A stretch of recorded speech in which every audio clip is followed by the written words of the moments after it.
Hi, I'm Kaizen, and today we're going to be breaking down in-game footage of me taking down Stoneshapers, which brings together everything I said in my last anti-guide video. I'll be doing more counter and anti videos, so be sure to subscribe and feel free to hop in my Discord so I can answer any questions you may have about other classes or runes.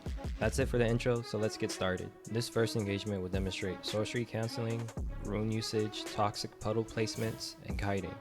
Here you'll see that not only does the boulder miss me, but the fireball as well. This is due to the fact that most people will assume that you will fall at a certain time, but I remain in the air to throw off their timing.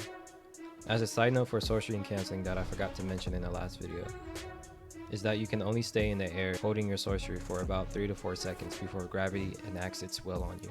And another thing that I forgot to mention is how to do sorcery canceling. So for those who do not know, you can do this by holding down the input you have for your sorcery, and instead of letting go, press one of your primary attacks to cancel it. Sorcery canceling is one of the most important techs you can learn when facing Stoneshapers, because it's one of the few that you can use anywhere, especially in those open fields. Now that we're all caught up with sorcery canceling, we can get back to the video. Here, I made it a mission to stay on higher ground throughout this battle. Here, after holding my sorcery, I decided to use it because I had a good feeling that this person was either low on mana or completely out based on how often they were using their primary attack. I was able to get a good bit of damage on this person with my firewall and even added a bit of extra damage with my toxic spray. For those who do not know, whenever fire turns green, it's called Dragonfire, and every second someone is in it, it does an additional 20 damage. Pyro is a great gauntlet for controlling mid-range battles. I make it a point to keep this battle at mid-range and only come close in after this person uses their boulder. Here I use my dash rune to stay in the air. Usually you want to do this only to change directions if you make a mistake or if you run out of mana, but I just wanted to be a little tricky and frustrate this guy. I messed up and used my toxic cloud to try to get a dragonfire off of him and paid dearly for it. This goes to one of my points that I mentioned in my anti-Stoneshaper video. You have to stay calm when you make mistakes. Stone's hitbox is dumb big, so there will be times where you will get either hit from their shockwaves or boulders regardless of what you do. So it's important to stay calm. The calmer player usually wins their battles. At this moment, I start covering the ground with my toxic puddles because I know I can limit the stone user's movement with them. The ground is the only way they can attack you besides their boulders, so it's wise to make the ground a living hell for them, and the last place that they want to land. I hover in the air again with my sorcery, but I decide to learn from my earlier mistake to finish him off correctly with Dragonfire. We finish it off with a little bow, not because I respect stone users, because I definitely do not, but because I respect them from not running away.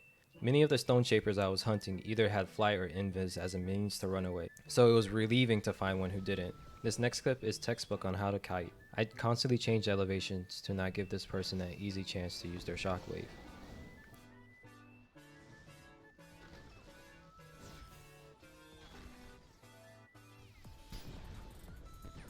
However, I still get hit regardless, but we take those in strides and remain calm nonetheless.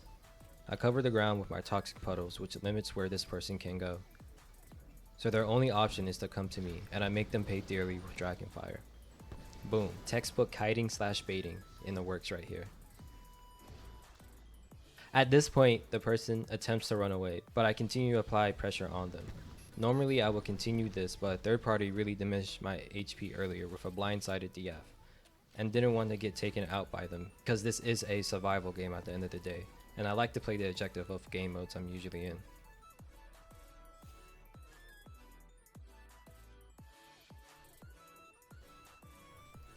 In this last clip, you'll see me do everything right by kiting and even staying on higher ground.